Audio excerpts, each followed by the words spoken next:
Rumah menjadi berkurang rahmatnya. Kapan itu? Di saat ada surah. Lah surah yang bagaimana? Tentunya surah yang diharamkan. Gambar yang diharamkan. Gambar yang tidak boleh. Jadi pembahasan tentang gambar itu, yang pertama, ini pernah juga sering di majelis kami sampaikan, ada gambar itu yang betul-betul mutlak haram, dan itulah yang menjadikan malaikat rahmat tidak masuk ke rumah tersebut. Gambar yang haram, mutlak, nggak ada debat di sini, adalah gambar, nggak ada perbedaan, gambar yang surah mujassamah, surah mujassadah. Gambar dengan dua syarat. Satu, gambar bernyawa. Syarat yang kedua adalah berbentuk. Jadi segala gambar berbentuk yang gambar bernyawa, bukan ada nyawanya. Gambar bernyawa yang berbentuk, maka itu menjadikan sebab, dan itu haram kita memilikinya, haram kita menyimpannya, kecuali untuk li'batu sibyan, ya, untuk mainan anak kecil.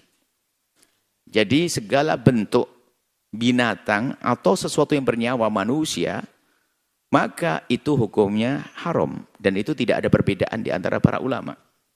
Dan itu menjadikan malaikat rahmat tidak datang ke tempat tersebut. Selagi ini tidak ada perbedaan, Anda pun perlu perhatian kepada diri Anda, rumah Anda, tetangga Anda, di kampung Anda. Kadang ada gambar-gambar berbentuk, mungkin bahasa lain seperti patung begitu. Kecuali mainan anak kecil, kalau anak kecil boleh. Maka Anda tidak perlu membelikan boneka untuk istri Anda. Biar bonekanya Anda sendiri, wahai suami, tidak usah pakai boneka-boneka palsu. Tapi kalau untuk anak baru diizinkan. Karena seorang anak kecil barangkali ingin berlatih bagaimana mengurusi anak, adik, dan seterusnya. Kalau anak-anak boleh. Tapi ini yang mutlak adalah tidak diperkenankan yang berbentuk. Tapi pun demikian kami ingatkan, tolong ingatkan dengan lembut. Mungkin beberapa waktu yang lalu kita melihat di sebuah rumah, orangnya soleh, ahli ibadah, banyak berbuat baik dan sebagainya. Akan tapi di depan rumahnya ada gambar berbentuk atau patung sapi, patung kerbau, patung apa. Yang dia mungkin khusnudnya tidak mengerti, hanya mungkin itu dianggap sebuah seni. Maka tidak boleh dalam agama kita. Adapun ini tidak ada perbedaan, Anda cari kemanapun juga hasilnya sama. Tapi pun demikian Anda tidak boleh merendahkan tetangga yang masang patung itu, patung gambar sapi, gambar ini. Karena mereka belum mengerti. Dan malaikat rahmat akan meninggalkan tempat tersebut. Menjadi sebab apa? Rumah menjadi kurang berkah. Karena malaikat rahmat tidak ada di situ. Malaikat yang lain, raqib atid, tetap ada, mencatat amal ada. Tapi malaikat rahmat, sehingga susah rahmat dihadirkan di tempat tersebut. Susah keindahan diwujudkan. Maka kami himbau kepada siapapun, termasuk yang punya keahlian seni rupa, Anda harus menjadi orang cerdas berkreasi. Bagaimana seni rupa, pahatan-pahatan yang aku buat adalah selain daripada bernyawa yang berbentuk, tapi indah dan cantik. Kan hebat. Kita bisa saja melukis apa saja, pohon, melukis gunung, melukis ini, akan tampak indah. Bisa saja seperti itu. Baik, ini namanya surah mujassadah. Mujassamah atau mujassadah yang berbentuk. Ini adalah tidak ada perbedaan, bahwasanya itu hal yang tidak diperkenankan. Cuman kami tetap ingatkan, jangan terlalu keras dengan tetangga Anda. Karena itu waktu membuat patung itu biayanya yang besar. Sehingga untuk mengganti itu pelan-pelan. Barangkali sudah berpikir minggu depan, tahun depan. Yang penting pesan itu nyampe kepada beliau. Nah ini ada patung yang mutlak halal. Tidak ada perbedaan di dalamnya. Yaitu patung biarpun berbentuk, tapi dari selain yang bernyawa. Patung pohon, patung gunung, dan seterusnya adalah diperkenankan. Miniatur gunung mana? Miniatur hutan mana? Itu sah. Seperti itu. Kemudian setelah itu yang ketiga masuk pembahasan. Nah, ini yang pertama tadi, yang menjadikan malaikat rahmat pergi. Kemudian setelah itu ada gambar-gambar, lukisan-lukisan yang ketiga, dari sesuatu yang bernyawa. Lukisan yang bernyawa, maka disitulah terjadi perdebatan di antara para ulama.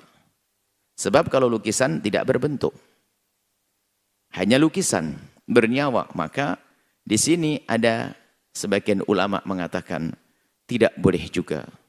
Khususnya yang demikian ini adalah ulama-ulama yang datang dari India dan seterusnya, karena di sana memang banyak masih sangat dekat dengan kebiasaan cara beragama orang di luar Islam yang menyembah berhala dan yang lain sebagainya. Sebab mereka itu yang masih menyembah berhala dari saudara-saudara, kita anggap saudara satu bangsa, satu saudara kemanusiaan, dari saudara-saudara kaum Hindu dan Buddha, mereka biasa menyembah berhala. Ingat, kita tidak boleh mencaci sesembahan mereka. Cuman ini kami jelaskan. Menyembah berhala, tapi mereka tidak mungkin bepergian membawa patung itu. Sehingga yang mereka lakukan adalah gambar patung. Dan kita pernah, suatu kita punya kawan yang sama-sama mengajar, dia mengajar arsitek begitu di kampus. Di sana, rupanya di kamarnya itu ada gambar, dan dia menyembahnya. Nah, jadi selagi tidak bisa membawa patungnya, menyembah gambarnya. Sehingga sebagian ulama India ini keras. Karena biarpun masih gambar, di tempat kami juga masih disembah. Bukan harus berbentuk. Sehingga jangan kaget kalau sebagian ulama sangat keras urusan gambar, itu pendapat. Dan sah dan dibenarkan pendapat itu. Gambar biarpun tidak berbentuk, yang mengatakan haram, Anda tidak usah marah. Gambar, lukisan berbentuk, lukisan binatang. Kemudian, pendapat yang kedua adalah tidak diharamkan, sehingga lukisan-lukisan bisa dipajang di rumah kita. Biarpun ada gambar-gambar binatang, akan tapi tetap lebih baik dihindari lukisan berbinatang. Lukisan yang ada binatangnya supaya terhindar dari ditegur oleh ulama-ulama yang mengatakan bahwasanya gambar binatang adalah haram, tidak diperkenankan. Nah, akan tapi jelas selagi tidak berbentuk, maka ketahuilah di sini masih ada peluang untuk kita katakan bahwasanya gambar tersebut tidak merupakan sesuatu yang haram. Lihat di taman Anda, di rumah Anda itu ada apa? Ada burung bongonya yang berpatung. Maka Anda ganti nanti dengan daun pisang, pohon pisang. Kita perlu membuat perubahan perlahan. Yang penting wahai saudara-saudara dan saudari-saudari yang soleh-solehah, yang penting ada keinsafan dulu deh. Jangan sombong. Wah, bagus-bagus, ngapain? Haram, haram, haram. Hati-hati dengan syariat. Kita cukup menyadari dulu, adapun merubahnya sambil berjalan. Baik, kemudian yang keempat adalah gambar-gambar fotografi. Fotografi. Maka fotografi adalah kebanyakan mengatakan no problem, nggak ada masalah. Dengan catatan tentunya, bukan fotografi yang membangkitkan syahwat, buka aurat dan sebagainya. Kalau fotografi biasa adalah sah-sah saja. Sehingga foto adalah sah. Apalagi untuk menurut masyarakat kita. Bahkan kalau ketemu orang syaratnya harus ada foto. Tentunya di sini ada rambu-rambunya. Cukup yang kita hadirkan adalah jangan sampai membuka aurat, pamer aurat dan seterusnya. Foto yang terhormat dan ini yang diperkenankan. Baik, adapun yang kelima adalah gambar-gambar berbentuk, tapi untuk anak kecil, boneka-boneka itu diizinkan untuk anak-anak. Semula kebanyakan ulama mengatakan untuk anak perempuan saja, setelah itu berkembang juga para ulama mengatakan bukan anak perempuan, anak laki-laki pun perlu belajar, sehingga boneka-boneka kecil hanya untuk anak-anak kecil saja. Seperti itu. Ini masalah surat. Jadi, para ulama menggiring kembali. Yang menjadikan malaikat rahmat tidak datang adalah gambar yang diharamkan. Selagi tidak haram, ya tidak. Seperti itu. Jadi perlu penjelasan semuanya. Kemudian, wala kalbun. Dan kalbun pun ternyata adalah kalbun yang haram. Apa kalbun yang haram? Kalbun yang ganggu tetangga. Kalau ada orang punya anjing ganggu tetangga, itu menjadikan malaikat rahmat tidak datang. Karena apa? Allah itu tidak senang kalau hidup kita ganggu orang lain.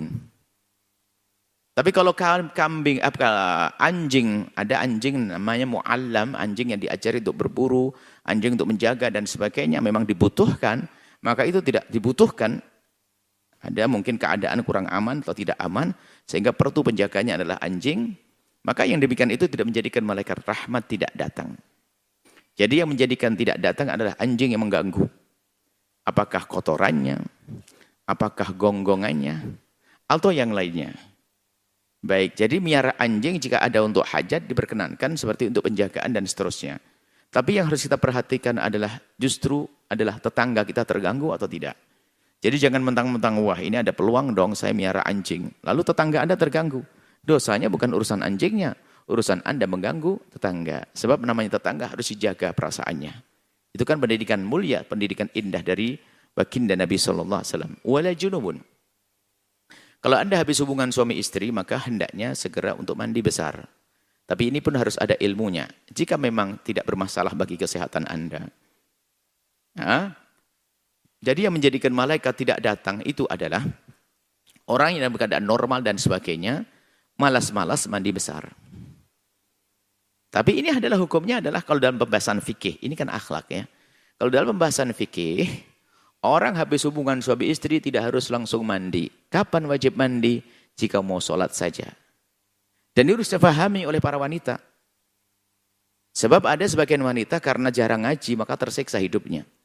Mohon maaf jika suami mau mengajak berhubungan, hubungan di jam 11 malam, kalau Anda tidak bisa mandi saat itu, Anda boleh mandi besok pagi, nggak apa-apa. Menunda. Karena perempuan ini nggak mau ngaji, salahnya sendiri. Sehingga menganggap kalau hubungan suami istri langsung harus mandi. Jadi di saat diajak hubungan suaminya, itu kebayang mandinya.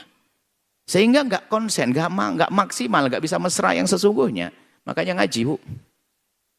Nah, ini yang sudah ngaji mah aman. Jadi kalau hubungan suami istri, tidak wajib langsung mandi saat itu fikihnya. Tidak harus mandi saat itu, cuman sebaiknya harus cepat mandi. Sunnah. Kapan wajib mandi? Kalau kita ingin melakukan sesuatu ibadah yang diwajibkan bersuci. Contoh, Anda ingin baca Al-Quran. Dan seterusnya. Seorang laki-laki ingin tinggal di masjid. Suka bersih-bersih masjid. Tadi hubungan suami istri, mandi dulu dong. Ya kan begitu. Puasa mah enggak. Puasa enggak wajib suci. Siapa yang mengatakan puasa harus bersuci dari hadas? Misalnya mohon maaf. Sahurnya adalah hubungan suami istri. Sampai subuh, ya enggak apa-apa. Yang penting subuhnya nanti mandi. Kalau mau sholat subuh. Jadi mohon difahamkan supaya tidak. Kalau memahami itu junub. Langsung, makanya ini tersiksa perempuan. Apalagi perempuan yang punya rematik. Wah ini suaminya bisa berbulan-bulan nggak bisa mendapatkan kesenangan dari istrinya. Karena setiap mau dihubungi, takut ingat air, ingat air, ingat air. Dan ini kami sampaikan begini memang ada keluhan. Wah ini dasar, makanya yang salah kamu Pak. Kenapa kok saya salah Bu ya? Nggak pernah ngajak istrinya ngaji. Rupanya jawabannya cerdas lagi Bapak. Sudah saya ajak, nggak mau Bu ya. Itu berarti balik kepada perempuan lagi. Bukan ini mah sudah ngaji itu loh, yang nggak mau ngaji itu loh. Jadi mandi besar itu sunnah disegerakan. Paling tidak kalau Anda ingin tidur belum sempat mandi besar, jangan lupa Anda berwudu, ada bagian dari badan Anda yang sudah disucikan. Selesai ya? Baik. Jadi yang menjadi sebab malaikat tidak datang adalah orang yang ngentengin dalam ngormar bisa. Sehingga dia tidak mandi, kemudian menjadikan sebab malaikat rahmat tidak datang. Baik, ini adalah masalah akhlak ya, adab di dalam kita di rumah kita, adab dengan malaikat yang bisa saja kita kan adab malaikat biar malaikat rahmat tidak terusir dari rumah kita.